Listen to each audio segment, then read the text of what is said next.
नमस्कार, माझ्या चॅनलवर आपले स्वागत आहे. तर आज मी शेअर करत आहे माझे सकाळी 9 पासूनचे संध्याकाळी 5 पर्यंतचे रिअलिस्टिक रूटीन, तेही माझ्या 1 महिन्याच्या बाळासोबत. इथे बाळाला दूध पाजून झोपवण्याचा प्रयत्न मी करत होती, कारण विनूचे स्कूल होते आणि त्यासाठी विनूला तयारसुद्धा करायचे होते. बाळ थोडा आजारी आहे, त्यामुळे त्याची साऊंड स्लीप होत नाही. फक्त 15 मिनिटं झोपतो, पुन्हा जागी होतो, असं सुरू आहे. विनूचा टिफिन बॉक्स तर मम्मी बनवते, मी फक्त तो पॅक करून देते आणि विनूला तयार करते. तर बाळ मध्ये रडायला वगैरे लागला तर मम्मी थोडा वेळ त्याला घेते सुद्धा आणि खूप प्रयत्नानंतर बाळ इथे झोपलेला आहे. तर विनू आज फक्त बिस्किट खाणार होता असं म्हणाला. त्यामुळे त्याला खाण्यासाठी ते बिस्किट आणि थोडं चहा मिक्स दूध दिलेलं आहे. तर डिलिव्हरी नॉर्मल असो किंवा सी सेक्शन असो, पोटाचा पट्टा वापरणे खूप गरजेचे असते. पोटाचा पट्टा वापरल्यामुळे ऑपरेशनच्या जागेला तसेच पोटाच्या स्नायूंना आधार मिळतो, शरीराचा पोश्चर सुधारतो, तसेच आपल्या पाठीला सुद्धा आधार मिळतो आणि आपला कॉन्फिडन्स वाढतो. पोटाचा पट्टा वापरल्यामुळे हालचाल अधिक पटपटसुद्धा करता येते.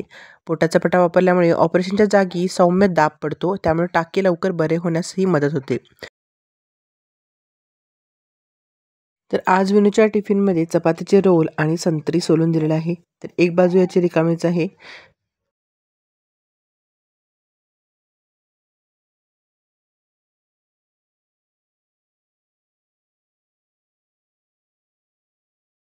तर विनू इथं राहिलेला थोडासा होमवर्क रात्रीचा पेंडिंग तो पूर्ण करत होता. तर घरामध्ये छोटं बाळ असेल ना, तर स्वतःसाठी आणि इतर कामांसाठीही खूपच कमी वेळ भेटतो आणि त्यात जर बाळ आजारी असेल तर तर गोष्टच वेगळी.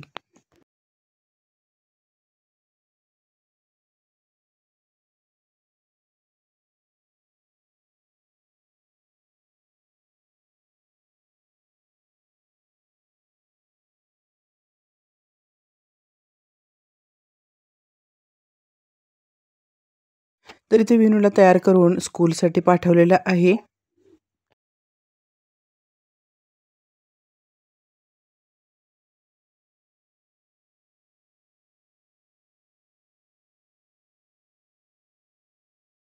वेणू स्कूलला गेल्यानंतर इथं विनूचा बेड आणि आम्ही झोपण्याचा बेडसुद्धा मी इथं आवरलेला आहे. तर बाळ थोडं थोडं हलत आहे इथं. तर तो केव्हा रडेल सांगता येत नाही, त्यासाठी आपण तयार असलं पाहिजे. त्यामुळे जितकं काम होईल तितकं मी पटकन करते. आणि बाळाच्या दुधासाठी खूप महत्त्वाचं म्हणजे टाईममध्ये त्याला दूध पाजवलं पाहिजे.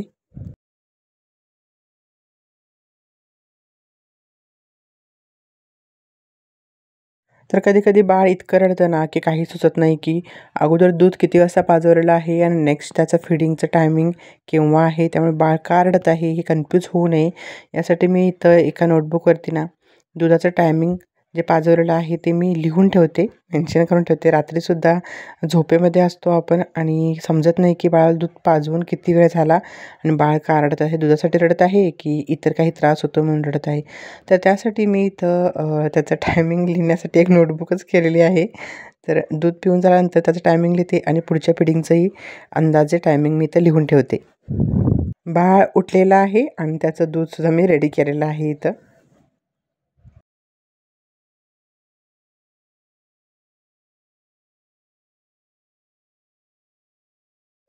हा जो बाळाचा बेड आहे ना, ह्याला आता सध्या तुम्हाला माहीत असेलच, की अशी बेड भेटते ज्यावरती जाळीसुद्धा अटॅच असते. तर ही जी चेन आहे ना, ही ओढतानासुद्धा थोडा जरी आवाज झाला ना, तरीसुद्धा बाळ हलतं. त्यामुळे खूप प्रॉब्लेम होतो.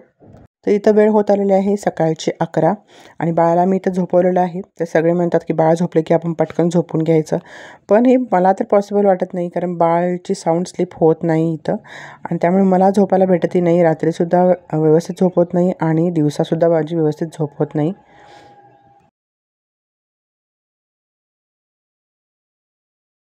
आता झालेले आहेत 12:30 जवळ-जवळ आणि बाळाच्या फिडिंगची वेळ झालेली आहे. तर फिडिंग करून त्याला थोडंसं घेऊन बसावं लागतं, कारण तो थोडा रडतो.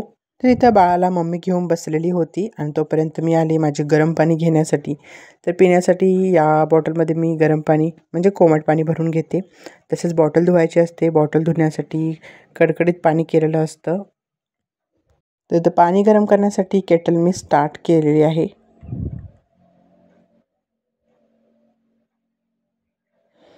आणि पाणी गरम झाल्यानंतर ही बॉटल मी धुणार आहे आणि या थर्मासमध्ये मी पाणी भरून घेणार आहे दूध बनवण्यासाठी. तर मम्मीनं आज बनवलेली आहे कोबीची भाजी. त्यामुळे माझ्यासाठी बनवलेली आहे अंड्याची भाजी आणि आहे चपाती. बाळाला जोपर्यंत मम्मी घेतलेली आहे तोपर्यंत मी चपाती आणि भाजी खाऊन घेते.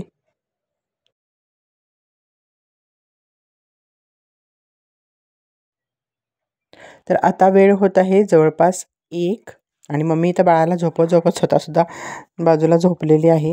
आणि तोपर्यंत मी माझी चपाती खाऊन घेतली आणि थोडासा चहा इथं मी घेत आहे. रात्री इतकी जागरण होते ना, इतकी जागरण होते की चहा घेतल्याशिवाय फ्रेश वाटतच नाही. त्यामुळे 2-3 वेळा तरी चहा होतोच.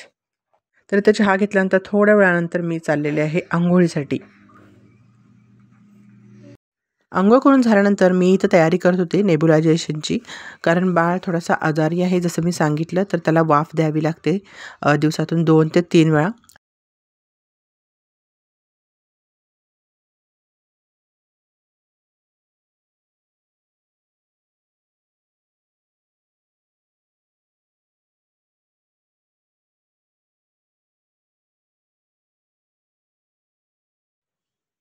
तर आता वाजत आलेले आहेत दुपारचे 3 आणि विनूच्या स्कूलमधून येण्याचा टाईम झालेला आहे आणि विनू स्कूलमधून आलेला आहे. त्याचा टिफिन बॉक्स वगैरे सर्व बुक्स वगैरे मी बाहेर काढलेले आहेत. त्यानंतर थोडी इथं त्याची मस्ती असते. तर स्कूलमधल्या गप्पा गोष्टी वगैरे सांगतो. तर मी इथं बाळाला घेऊन बसलेली आहे पुन्हा. आता इथून पुढे थोडा वेळ बाळाला मी घेते, थोडा वेळ मम्मी घेते, असा करत आमचा 5 वाजेपर्यंतचा टायमिंग गेलेला आहे. तर हे होतं माझं सकाळी 9 पासून 5 वाजेपर्यंतचं रुटीन. तर छोट्याशा 1 महिन्याच्या बाळासोबत.